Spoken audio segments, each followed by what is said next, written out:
अतिथिका रूपमा आउनुभएका पूर्व प्रधानमन्त्रीज्यू, प्रमुख प्रतिपक्षीय दलका सभापतिज्यू तथा सम्पूर्ण विशिष्ट अतिथिहरू, पार्टीका पदाधिकारीहरू, मन्त्रीगणहरू, सांसदज्यूहरू तथा उपस्थित सम्पूर्ण देशप्रेमी, राष्ट्रिय स्वतन्त्र पार्टी प्रेमी सबैलाई हार्दिक शुभकामना दिन चाहन्छु।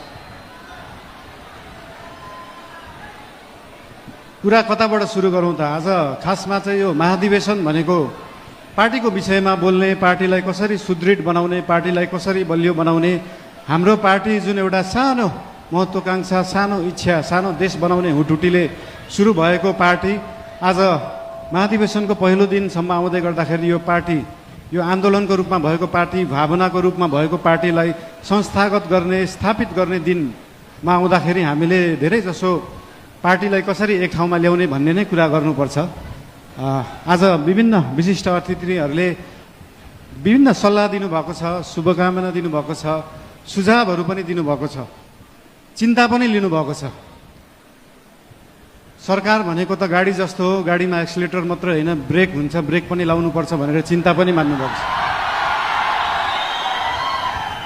त्यस्तो चिन्ता चाहिँ लोकल रोडहरूमा हिँड्दाखेरि गाडी सिधा गइराख्दाखेरि कहिले लेफ्टबाट गाडी आउँछ, कहिले राइटबाट मान्छेहरू आउँछ, तर हाम्रो गाडी लोकल रोडमा हिँडेको गाडी होइन, हाम्रो एक्सप्रेस वेमा हिँडेको गाडी हो।